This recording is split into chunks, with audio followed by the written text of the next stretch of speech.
There are certain stories that stick with you long after the cameras stop rolling and the audience goes home. They aren't always the loudest or the most dramatic, but they have a certain weight to them, a knot of human psychology so tangled that you know unraveling it will change a life forever. This was one of those stories. It wasn't about addiction or infidelity in the traditional sense. It was about an addiction to a narrative, a deep pathological commitment to the role of the victim. When I first reviewed the tapes for Jenna's case, I saw what anyone would see on the surface. A woman in her mid-30s, perpetually on the verge of tears, recounting a long list of grievances. She'd been wronged by employers, betrayed by friends, and most painfully misunderstood and abandoned by her own family. Her mother, Carol, and her older sister, Sarah, sat on the other side of the couch in the pre-interview, their faces a mixture of exhaustion and exasperation. They loved her, that much was clear, but they were at the end of their rope. They used words like manipulative, bottomless pit of need, and all-consuming. Jenna, in her own segment, called them cold, judgmental, and my biggest bullies. Here's the thing about a narrative like that. It's a fortress. Every wall is built with a past injustice. Every window looks out onto a world that's out to get you. From inside that fortress, the view is consistent and self-reinforcing. Every setback is proof of the world's cruelty. Every failure is someone else's fault. Jenna wasn't just living in this fortress. She had decorated it, furnished it, and refused to even consider the possibility of a world outside its walls. My job, as I saw it, wasn't to tear the fortress down with a bulldozer. That would only make her retreat further. My job was to find the one loose brick, the one inconsistency, and gently push until she had to look through the hole and see the truth for herself. The central problem was this. Jenna's identity was completely fused with her suffering. She didn't have problems. She was the sum of her problems. She introduced herself through a litany of woes. She'd lost her job as a graphic designer because, in her words, her boss was a misogynist who couldn't handle a strong, creative woman. She'd broken up with her boyfriend because he was emotionally unavailable and couldn't handle her depth. Her car had been towed because the city was predatory. On and on it went. Each story was delivered with a kind of breathless sincerity that at first glance was compelling. You wanted to believe her. You wanted to rescue her. But I've learned over 45 years of dealing with human behavior that you have to listen to what's not being said. You have to look for the patterns. What was the common denominator in all these failed jobs, failed relationships, and constant crises? It was Jenna. And that's not an accusation, it's a diagnostic observation. When chaos follows you everywhere you go, you have to at least entertain the possibility that you're the one kicking up the dust. Her family was drowning.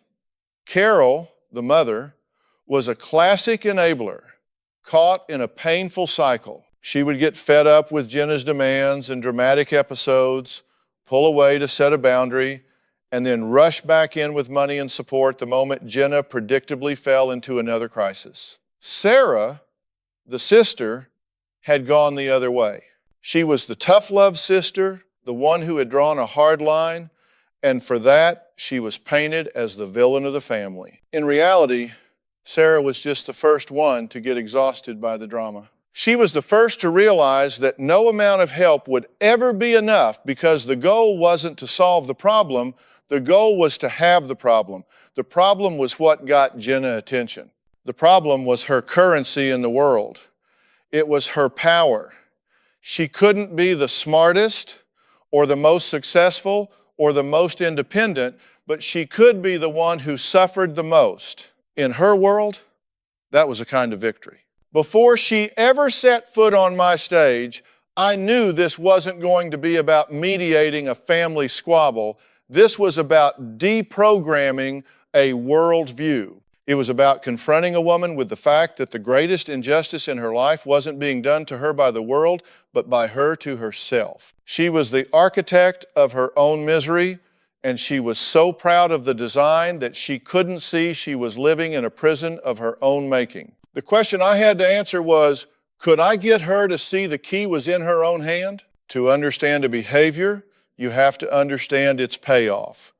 No one does anything without a reason, even if that reason is subconscious. For Jenna, the payoff for being a victim was immense. It was a full-time job with a comprehensive benefits package: attention, sympathy, financial support, and most importantly, a built-in excuse for any and all of life's failures. If you're a victim, you're not accountable. If the world is rigged against you, then you don't have to take responsibility for your choices. It's a powerful, seductive delusion. Digging into their history, the patterns started to emerge, clear as day. Sarah, the older sister, was the golden child. She was a straight-A student, a gifted athlete, the one who was always responsible, always meeting and exceeding expectations. Carol, the mother, poured a lot of her own validation into Sarah's successes. Now, that's not a criticism of Carol, it's a common dynamic. But in that environment, where does the other child find their light? How do they get their share of the attention? If you can't be the best, you can be the neediest. If you can't win by achieving, you can win by collapsing. Jenna learned early on that a skinned knee got more immediate, focused attention than a good report card. A fever on the day of a big family event meant the entire plan revolved around her. Sarah's achievements were celebrated, yes, but Jenna's crises were managed. They required meetings, phone calls, hushed conversations, and a mobilization of family resources. It was a subtle but powerful reinforcement loop. Good behavior got a pat on the head, a crisis got a full court press. As a child, you don't consciously process this, but you learn it. Your behavior is shaped by the responses it gets. Jenna learned that her value, her way of mattering in the family ecosystem, was tied to her problems. This wasn't a malicious master plan she cooked up as a 10-year-old. It was an adaptive strategy. It was how she learned to survive and get her needs met in her specific family environment. The problem is that a survival strategy developed in childhood becomes a pathological liability in adulthood. When she left the family home, she took that operating system with her. She expected the world to respond to her the same way her mother did. She expected bosses, boyfriends, and friends to drop everything and manage her crises. When they didn't, it wasn't a sign that her strategy was flawed. It was proof that they were callous, uncaring people. It fed the narrative. The fortress got another layer of bricks. Carol was the co-pilot of this entire dysfunctional system. Her love for her daughter was tangled up in a profound sense of guilt. She told my producers, "I worry I didn't give Jenna as much attention because Sarah was so demanding with her school and sports." She felt she had failed Jenna, and she was now spending her life and her retirement savings trying to atone for that perceived failure. Every time Jenna called with a new disaster, she couldn't pay her rent, she got fired, her heart was broken, Carol's guilt would flare up, and she would swoop in to fix it. What Carol never understood, until we sat down and talked, was that she wasn't fixing anything. She was rewarding and reinforcing the very behavior that was destroying her daughter's life. By paying the rent, she was teaching Jenna that financial irresponsibility has no consequences. By co-signing Jenna's narrative about the horrible boss, she was teaching her that she never has to look at her own role in her professional failures. Carol thought she was providing a safety net, but what she had actually built was a hammock. Jenna had no incentive to stand on her own 2 feet because lying in the hammock was comfortable, and her mother was always there to make sure it never broke. This dynamic created an impossible situation for Sarah.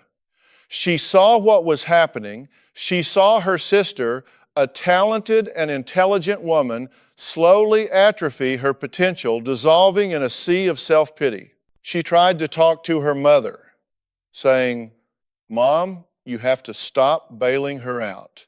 She'll never learn."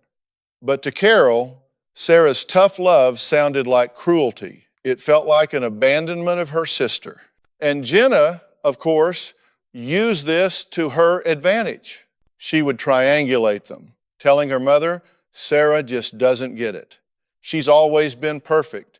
She has no idea what it's like to struggle." This drove a wedge between mother and older daughter, isolating Carol and making her even more susceptible to Jenna's manipulation. The system was designed to protect the delusion, and anyone who challenged it was labeled an enemy. Sarah was the first to be excommunicated.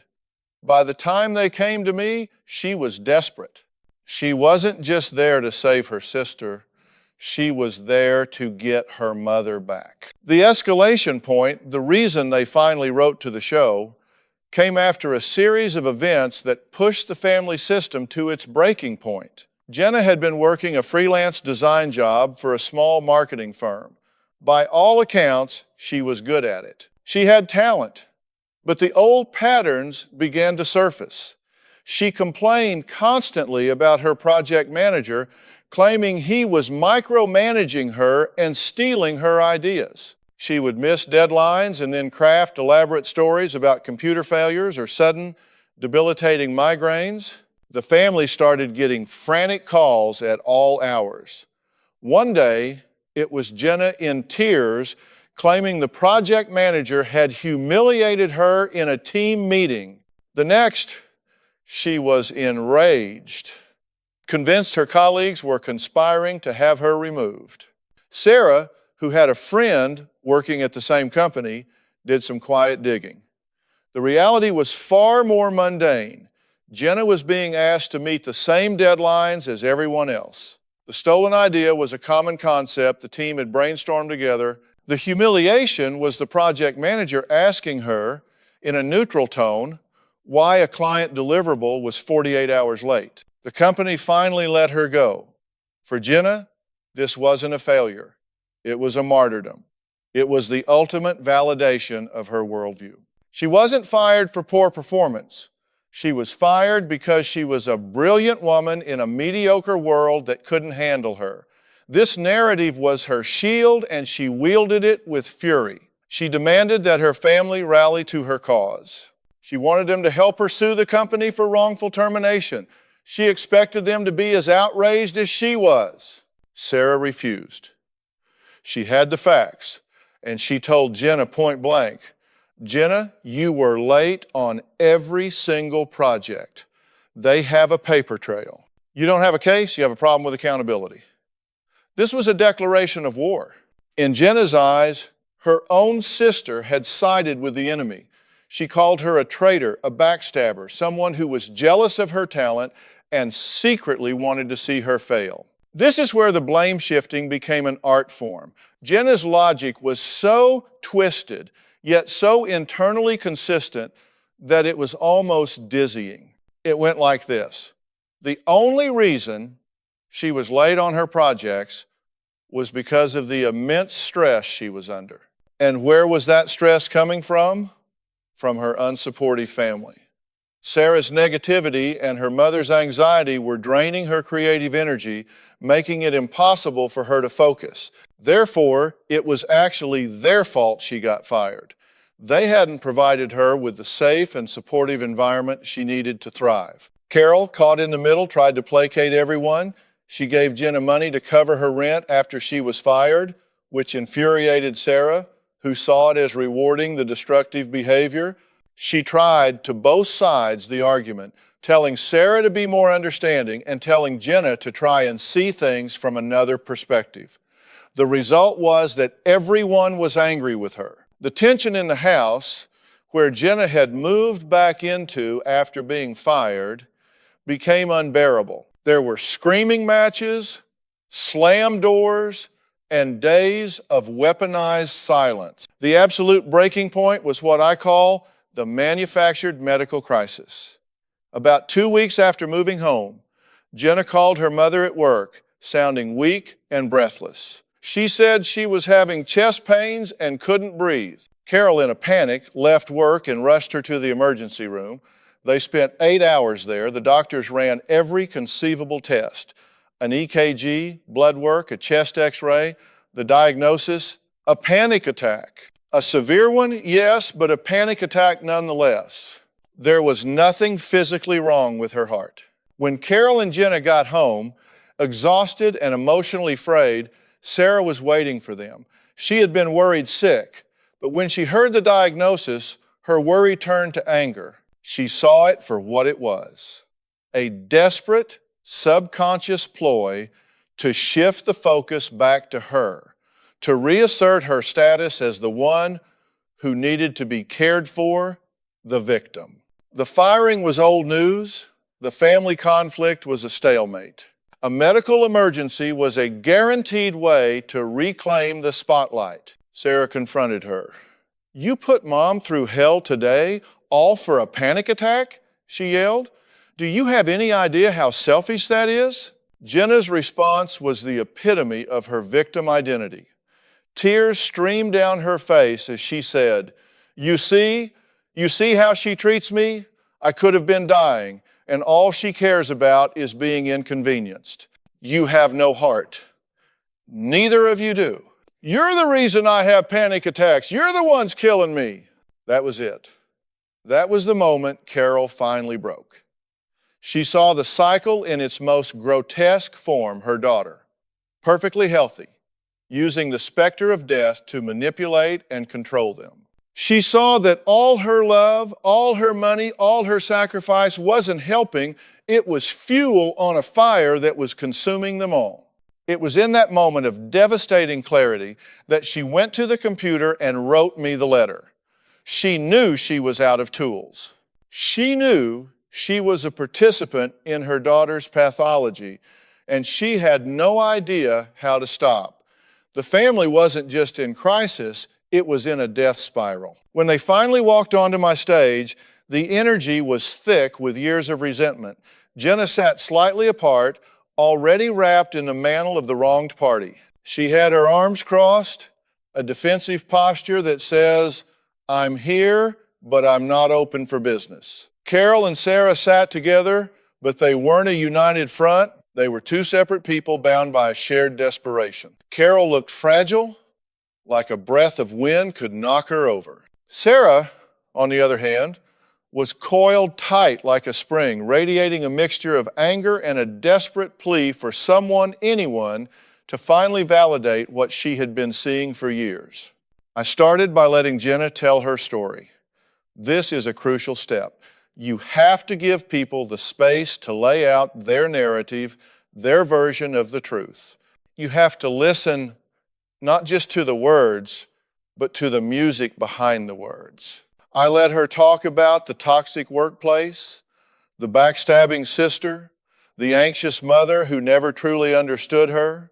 She painted a compelling picture of a sensitive soul adrift in a cruel world. She used a lot of therapeutic language, my boundaries, my trauma, gaslighting, but it was clear she had absorbed the vocabulary without understanding the concepts. She used these terms not for self-reflection, but as weapons to label and dismiss anyone who challenged her. As she spoke, I watched Carol and Sarah.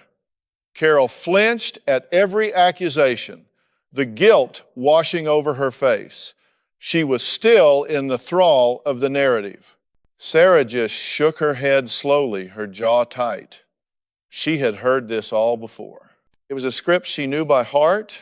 After letting Jenna have her say for a good 10 minutes, I turned to Sarah. "Sarah," I said, "your sister has just laid out a pretty convincing case that she is surrounded by people who have let her down, hurt her, and betrayed her. You're at the top of that list. What's your story?" And Sarah, with a voice shaking with both rage and sorrow, unleashed it all. She talked about the missed birthdays because of Jenna's manufactured dramas, the holidays ruined by screaming matches, the thousands of dollars their mother had spent on bailing Jenna out of situations she had created herself. She talked about watching her talented, vibrant sister turn into a professional victim, a black hole of need that was pulling their mother down with her. I don't hate my sister, Doctor. Phil, she said, her voice cracking. I hate what she's become. I miss the person she was before this. This story she tells herself became her entire life. Then I turned to Carol. Carol, you are the banker for this entire dysfunctional system. You finance her failures. You co-sign her delusions. You think you're helping, but you are the number one enabler in her life. Every time you swoop in and rescue her, you rob her of the dignity of her own struggle. You are teaching her that she is incompetent, that she is incapable of handling her own life. Is that what you want for your daughter? The tears that had been welling in Carol's eyes finally spilled over. No, she whispered. I just don't want her to hurt. She's already hurting. I said, my voice firm but not unkind. And she's hurting everyone around her. The kind of help you're giving is like giving a drunk a drink. It feels loving in the moment, but you are killing her. You are killing her spirit, her potential, her future. This is the point where you have to pivot. You've laid out the perspectives, you've exposed the system, now you have to go to the source. All eyes were on Jenna. She was starting to see that this wasn't going to be the validation session she had hoped for. Her fortress walls were being tested. I looked at her directly. Jenna, you've heard what they have to say, and I'm going to be very straight with you. I don't believe you're a bad person. I don't believe you're malicious, but I believe you are 100% committed to a lie, and that lie is that you are a victim. She immediately went on the defensive. I am not lying. You didn't see what my boss did. You don't know what it's like to have a sister who has hated you your entire life. Stop it, I said, cutting through the noise. Just stop. Let's get real here. Let's talk about payoffs. What do you get out of being the victim? She was stunned. Get out of it? I get nothing. I get pain. I get to be unemployed and heartbroken and live at home at 35. Wrong, I said calmly. That's the price of admission. That's what you pay. I'm asking what you get in return. Let's make a list. You get attention. When you have a crisis, the world stops and revolves around you. You get to be the center of the universe. Correct? She didn't answer. You get money. When you can't pay your bills, mom steps in. So you don't have to be financially responsible, correct? Silence. And you get the biggest payoff of all. You get to be right. You get to avoid any and all accountability for your own life. If it's always someone else's fault, then you never have to do the hard work of looking in the mirror. It's not your fault you got fired. It's the boss's. It's not your fault your relationships fail. It's their fault. It's a get out of jail free card for life. Her face was a mask of fury. This was the direct assault on the fortress, and all the defenses were going up. You don't know me. You're twisting everything. I leaned forward. This was the moment where you have to ask the one question that can unlock it all. It had to be simple, direct, and impossible to deflect with her usual tactics. Jenna, I said, my voice dropping to a near whisper, I want you to answer one question for me, and I want you to be brutally honest. What would be so bad about you being wrong? That one question hung in the air of the studio. It was so simple, yet it was aimed at the very foundation of her identity. What would be so bad about you being wrong? I wasn't asking her to admit she was wrong. I was asking her to explore the fear behind the possibility of being wrong. This is a critical distinction. It's not about confession, it's about discovery. For someone like Jenna, whose entire sense of self was built on being the one who was wronged, the idea of being the one in the wrong was terrifying. It was an existential threat. She stared at me, her mouth slightly open. The usual scripts and deflections weren't working. She couldn't blame me. She couldn't cry. She couldn't launch into a story about a past injustice. The question was too direct, too internal. It bypassed all her external defenses and went straight to the heart of the matter. I don't know what you mean, she stammered, buying time. Yes, you do, I said, keeping my gaze steady. Let's play it out. Let's just say, for the sake of argument, that you were wrong. Let's say your boss wasn't a misogynist, but was just a manager trying to get a project done on time. Let's say your sister doesn't hate you, but is just exhausted by the drama. Let's say your mother isn't anxious and controlling, but is a woman terrified of losing her daughter to a cycle of self-destruction. If all of that is true, if you're even 50% responsible for the chaos in your life, what does that make you? The silence stretched on. I could see the internal battle playing out on her face. The anger was still there, but beneath it, for the first time, was a flicker of something else. It was fear. Pure, unadulterated fear. Because if she wasn't the victim, who was she? If her life wasn't a tragedy authored by others, then it was a mess of her own making. And the weight of that responsibility, after a lifetime of avoiding it, felt like it could crush her. She finally whispered, it would mean it's all my fault. And what's so bad about that? I pushed gently. Her voice rose, cracking with emotion. Because then I'm a failure. It means I'm a mess. It means I'm unlovable. And there it was, the breakthrough. The deepest, darkest fear that fuels the victim narrative. It's not about being right or wrong. It's not about justice or fairness.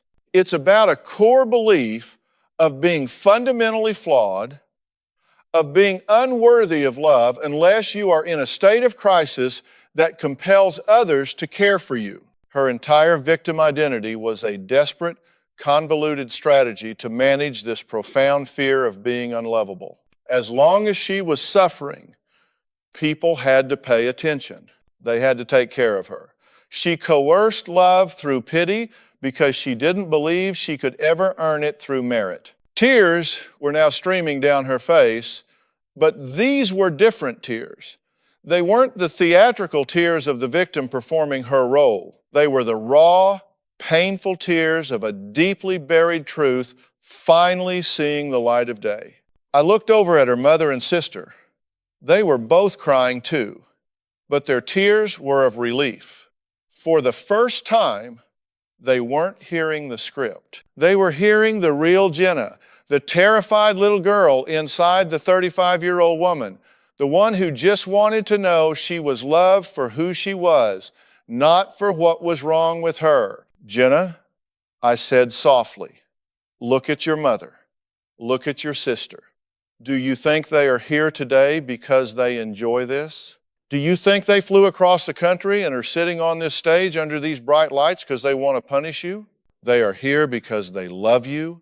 They are here because they are desperate to get you back. They don't love the victim. They love you, and they are terrified they are losing you to this story. I turned to Carol. Carol, you need to tell your daughter something right now. You need to tell her that your love is not contingent on her being in crisis. Tell her you love her when she is strong, not just when she is weak. Carol turned to her daughter, her voice thick with emotion. Oh, Jenna, honey, I love you more than life itself. I am so proud of the woman you could be. I don't need you to be sick for me to love you. I need you to be well. That's all I've ever wanted. Then I looked at Sarah. Sarah, you need to tell your sister that you are not her enemy. Tell her that your anger comes from a place of love and fear. Sarah looked at Jenna, her own tough exterior finally crumbling. Jenna, I have been so angry for so long, but it's because I miss you. I miss my sister. I remember when we were kids, you were the funniest, brightest person I knew. I want her back. I'm not trying to hurt you. I'm trying to save you from yourself. It was a raw, incredibly painful, and profoundly beautiful moment. The fortress hadn't been torn down. Jenna hadn't been cured, but a window had been smashed open. For the first time, a ray of authentic light had pierced through the self-imposed darkness. She was looking at her family not as her accusers or her audience, but as people who loved her and were hurting with her. The central delusion that she had to be a victim to be loved had been challenged head-on, not with accusations, but with the truth of their love and fear. The work was just beginning, but the foundation of the prison had been cracked. She now had a choice. She could start patching the walls, or she could take a tentative step outside. The outcome of a story like Jenna's is never written in a single day. A breakthrough on my stage is not a cure, it's an opening. It's the moment a patient in a coma finally flutters their eyes open. The hard work of physical therapy, of learning to walk and talk again, is still to come. For Jenna, the path forward was going to be about rebuilding her entire identity, and that's a monumental task. We didn't just leave them with a tearful reunion. That's not how real change works. I laid out a very clear, very structured plan for them. First, Jenna needed intensive individual therapy. She had to have a professional guide her as she dismantled this 35-year-old coping mechanism. She had to learn to source her self-worth from within, not from the reactions of others. She needed to learn to distinguish between genuine hardship and self-sabotage. I connected them with a therapist in her hometown who specialized in personality disorders and learned helplessness, because that's what we were dealing with. This wasn't just a bad habit. It was a deeply ingrained personality structure. Second, the family dynamic had to be completely rewired. I told Carol point blank, your job is no longer to be her savior. Your new job is to be her cheerleader. You don't give her money. You don't solve her problems. You don't co-sign her excuses. When she calls you with a crisis, you will say one thing and one thing only. That sounds really difficult. What is your plan to handle it? You have to show her through your actions that you believe she is competent. Your enabling has been sending the opposite message for decades. For Carol, this was going to be incredibly difficult. Her identity was as wrapped up in being the rescuer as Jenna's was in being the victim. She too would need support, which we offered through family counseling resources. Third, Sarah's role had to change.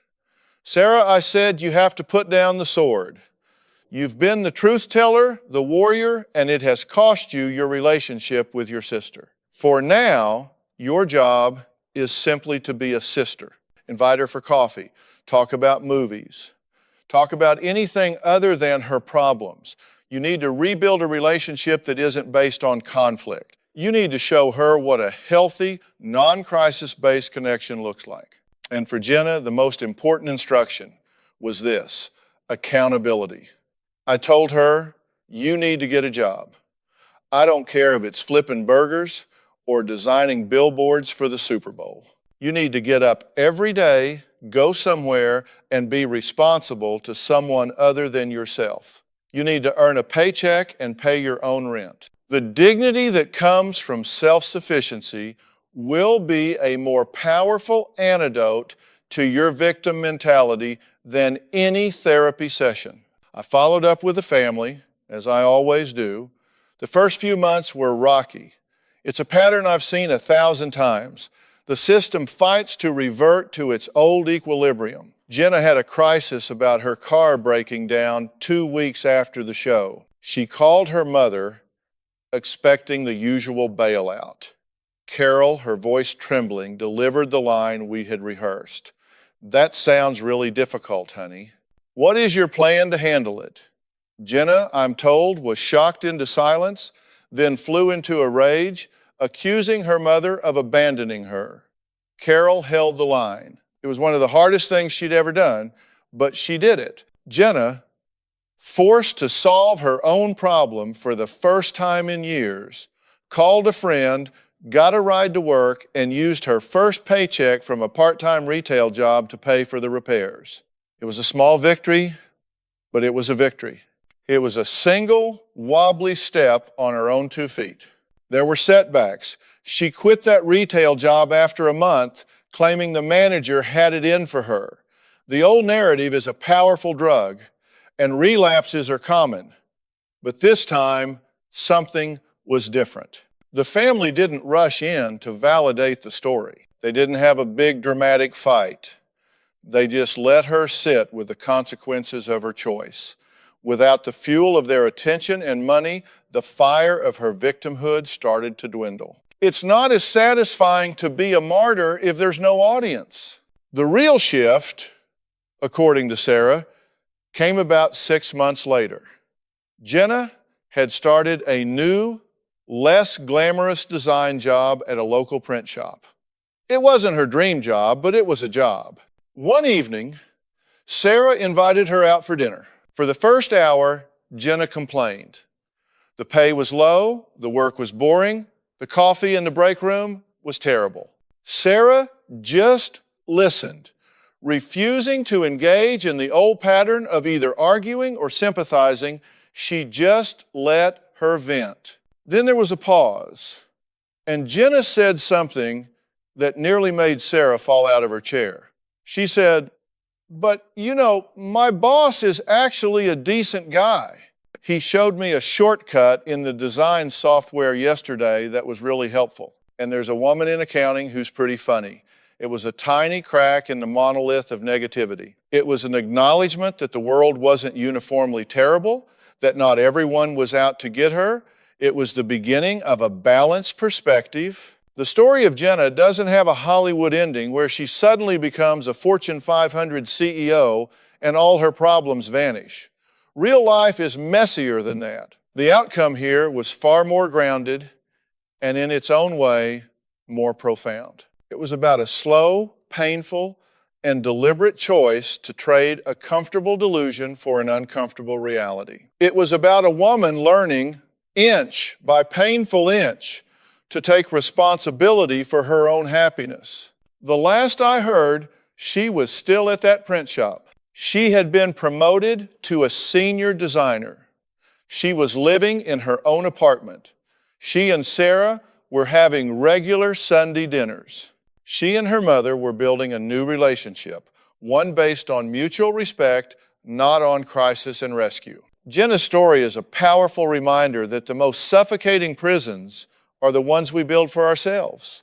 We construct them brick by brick with our fears, our excuses, and our self-limiting beliefs. And the key to escape isn't some dramatic external event. It's the quiet, courageous decision to ask yourself one question: what if I'm wrong?